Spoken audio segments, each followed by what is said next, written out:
Thank you. Thank you all. Thank you, Brian, for having me on this fascinating panel. I think the presentations, everyone will agree with me, have been so enlightening. So thank you guys also for keeping us on our feet here.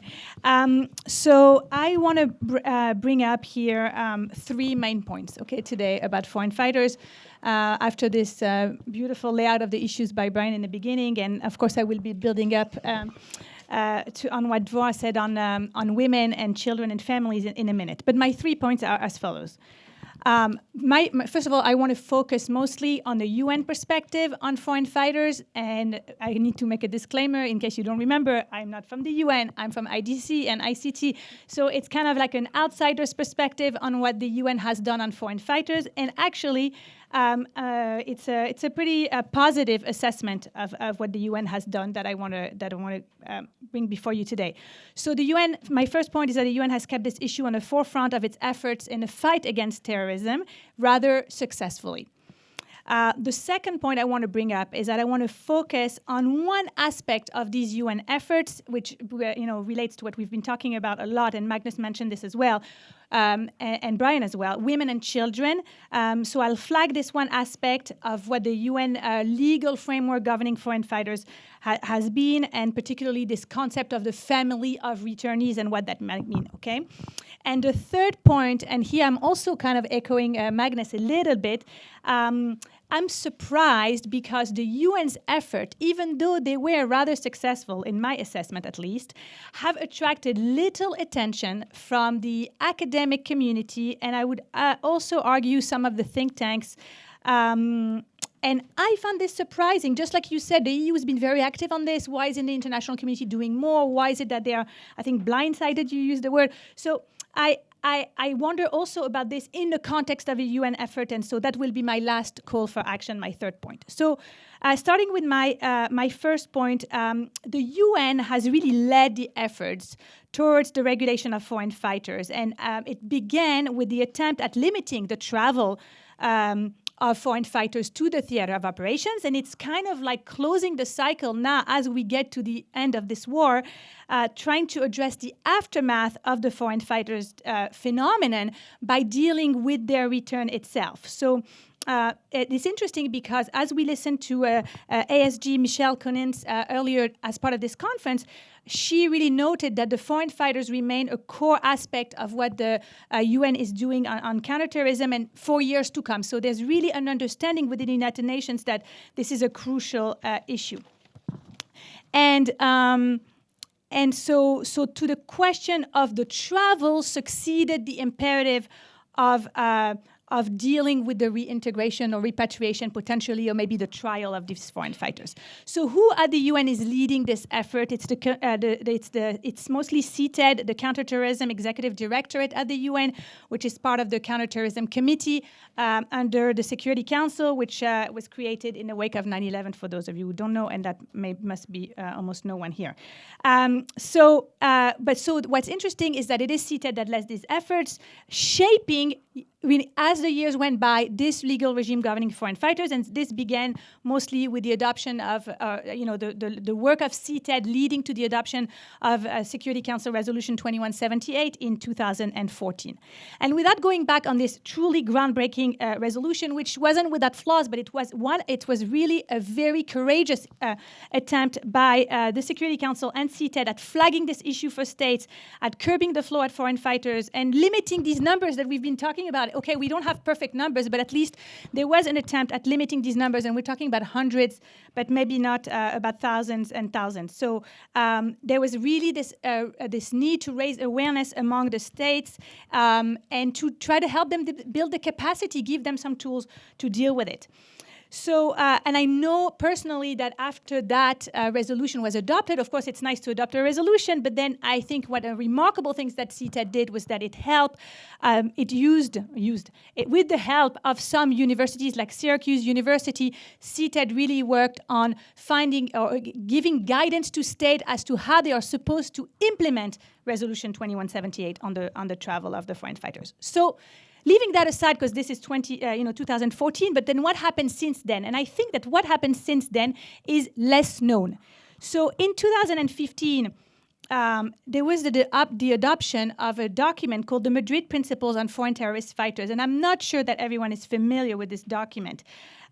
This document was meant to provide more guidance for states as to how to stem the flow on foreign fighters. And these principles were thereafter adopted by the Security Council. What did they address? They addressed a number of topics and issues that, we're not going to get into details, but border security, of course, information sharing, incitement and recruitment, investigation and prosecution, rehabilitation and reintegration, the protection of critical infrastructure and soft targets. So you see a rather broad topical, substantive scope of issues addressed in these Madrid Principles in 2015. So year by year, the UN is leading this effort. But then comes, of course, the big change on the ground. Things, the evolution of the conflict, the fall of ISIS, or at least the physical caliphate is now does not exist anymore. And then different issues began to emerge. And what I think is remarkable, and this is what I want to emphasize here, is that once again, the UN said, okay, we adopted these Madrid Principles, but that was in 2015. Things have changed. Let's do it again. And, for those people who've had experience working with the United Nations, first of all, you won't find me very often congratulating the United Nations for its work. So I have to say this is definitely a compliment. But I on a more serious note, this is, keeping up with the flow. And we often say that the UN is delayed, that it deals with issues when it's too late. This is not the case here. So the Security Council requests the committee with the support of the Executive Directorate, to review these Madrid guiding principles that were basically just adopted in light of the evolving threat posed by foreign terrorist fighters. And then there comes the big point of interest here, in particular, returnees, relocators, and their families. And of course, with regard to their prosecution, again, rehabilitation, reintegration. And then there's a process, an incredible process, which the UN wants to be inclusive. It's a multi-layered process, which involves states, of course, well, that makes sense, right? But not just states, major consultations with civil society, international organizations and regional organizations, academia. And so following this, very intensive process comes the adoption of the amendment to the Madrid Guiding Principles in about a year ago, but in late 2018.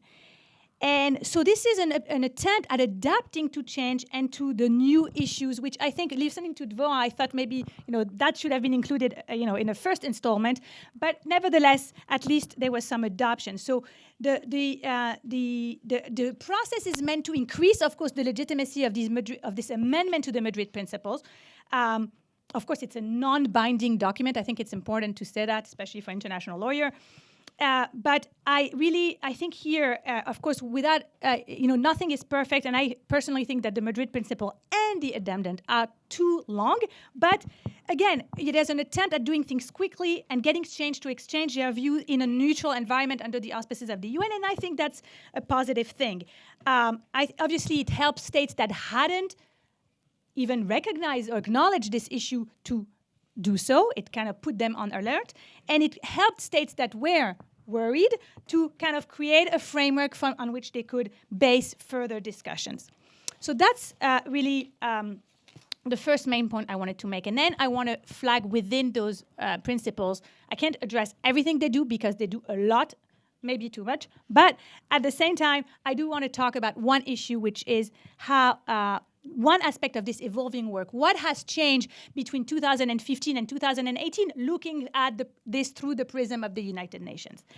And that is specifically the status of the families, of the wives, of the children of these returning foreign fighters. In 2014, this was not considered an issue. I wouldn't say that it wasn't an issue, because it should have been an issue, but it wasn't an issue. And in Resolution 2178, and even around the same time, there was another document that was adopted, not by the UN, by the Global Counter-Terrorism Forum. It's known as the Hague-Marrakesh Memorandum, also 2014. And there you see barely no mention of women and children, definitely not as the security threat as part of a potential repatriation. But as the concerns arose with respect to the families, and I guess, whatever Dvoa has been researching for years finally came to the ears of the United Nations, and there was this understanding that their role in the so-called Islamic State was not a passive one, that it needs to be recognized, and that it may be a security threat arising from it. And so let me quote a little bit from the addendum to the Madrid Principles. I think that's an important sentence. Some foreign terrorist fighters may be traveling with family members brought with them to conflict zones, with families that they have formed in the conflict zone. So they came alone, but they built a family. I don't remember who mentioned these numbers of those who came alone. But then maybe they built a family there, or with family members that were born while they were in a conflict zone. So children that were born in Iraq and Syria. And this is the first time, okay, so this is 2018, about a year ago, that we see the concept of the family of the foreign fighter developing in the legal framework governing foreign fighters, and in general, we can say. And that, I think, is a remarkable change. But perhaps the most significant change is with respect to children. Children being defined, and I think the definition here, the legal definition, doesn't reflect reality, and we have to be a bit more creative about how we deal with children, because under international law, a child is under 18 years of age, and that's, of course, too old for the children that we're talking about. But like women, children are now acknowledged as a unique category of returnees. So they raise their own issues. And it's important to understand that this was not the case in 2014. And so just to go back to the numbers for like half a millisecond, UNICEF gives in terms of numbers that there are 29,000 foreign children, children under the age of 12, and among these 29,000, 20,000 are from Iraq, and 9,000 are from another 60 countries. And according to Human Rights Watch, most of these children have never been charged with a crime, which is a major problem, but one that will have to be overcome. So if you look back in the original Madrid Principles of 2014, you see no mention of the word child or the word children. But if you look in the 2018 document, then you see these two words mentioned no less than 39 times. So just to tell you the depth of the shift here in priorities, and in terms of looking at it from the perspective of the UN, an adjustment, the possibility of changing your priorities, adjusting to the reality on the ground, understanding that something has changed. And understanding the role that women and families may have played puts these states, of course, in an uncomfortable situation. And so a key paragraph of the of the addendum to the Madrid Principle is this following sentence, which goes back to what Brian was saying in the very beginning about the radical role of women and the fact that they may have participated in enforcement and other things along these lines. So that's paragraph 42 of the addendum. Women and children associated with foreign terrorist fighters returning and relocating from conflict may require special focus and assistance, as they may have served in many different roles, including, and this is the part that's really good, I think, supporters, facilitators or perpetrators of terrorist attacks, and may be victims of terrorism. So it's not or may be victims of terrorism, it's also and may be victims. So it's kind of like a package that needs to be looked at, whether they had a supporting role, maybe they had a facilitating role, maybe they had a perpetrating role, but they also might be victims at the same time. Et cetera, et cetera. So in addition, looking back at the children, the addendum makes a few comments that I think are valuable, which I'll just throw right now. Obviously, mentions the human rights of children, and particularly as we collect data on children, I think this is very important. But as you'll see from my recommendations in a minute, I think we should still collect data on these children. Any decision made in connection with a child must be made with the best interest of the child in mind. Many of you will know this concept from your national systems, right? The best interest of the child. And another thing that I think is important is that children, the addendum makes clear that these children are part of a family. They clearly, in some cases, have siblings, but decisions about them must be made on an individual basis, meaning that child, it's part of a unit, but it's that child according to their age, and that detention should be a measure of last resort. In a fantastic piece that Brian, sorry, I have to do some advertisement for Brian, but he didn't ask me to do that, I promise.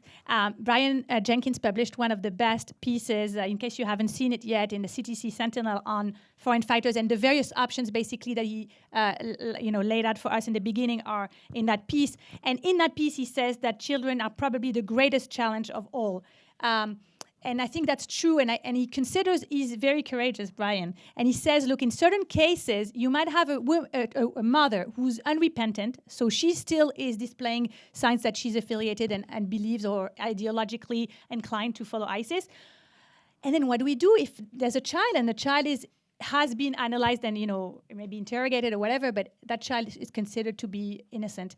Then what do we do? And in some cases, we may have to consider separating the child from the mother. And I think that's a courageous line to take, Brian, but I definitely agree with you on that.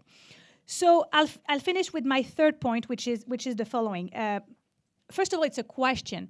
Why so little attention? I don't even know how many of you knew about the Madrid Principle. I should have asked you that in the beginning of the talk. But the Madrid Principle and the addendum, I've looked for literature on this. I've looked for reactions from organizations, think tanks, governmental agencies, and I haven't found. So I'd actually, first of all, be curious to know if you belong to organizations that have been following these events and have had reactions that maybe I didn't see. And also if you have explanations for why there has been so little reactions, at least that I've been able to notice. And then I guess my call is the following, okay? First of all, read them.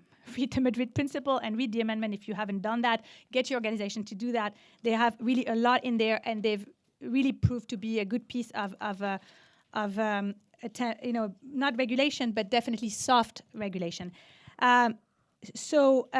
Also, the other thing I want to say is adopt policies as states, right, regarding the families of the foreign fighters.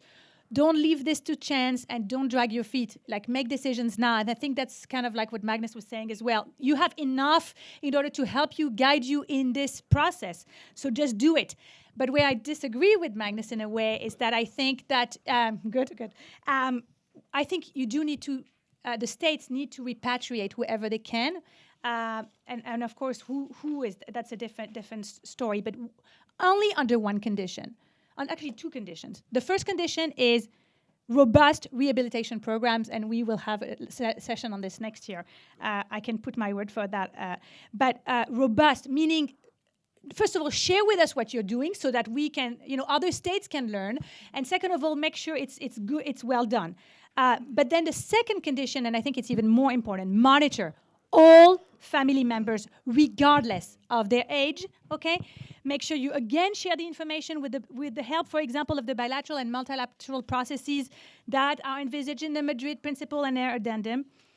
And I will say one more thing here, not just the children that are from the foreign fighters family, but I think given that there are thousands of children that are also local, Iraqi and Syrian, I think we should keep an eye. I don't think we can monitor every single one of those, but definitely keep an eye for those as well. And my final comment is that given the small numbers that Dvoa was sharing with us about the number of women that have been allowed to go back, or even children, it's very easy, given that it's all over the press. I think, how easy is it to contact them, to entice them into getting involved into extremism again? It's not that hard. And so long as a kid has access to social media, he's also prone to that kind of influence once he goes back. And these are they are very easy to locate and to establish contact with these people. So upon return, again, I think I'd be very, very careful. Also for journalists as to how they report about these stories and about policymakers, I think that's something that's worth keeping in mind. And I'll stop here. Thank you very much.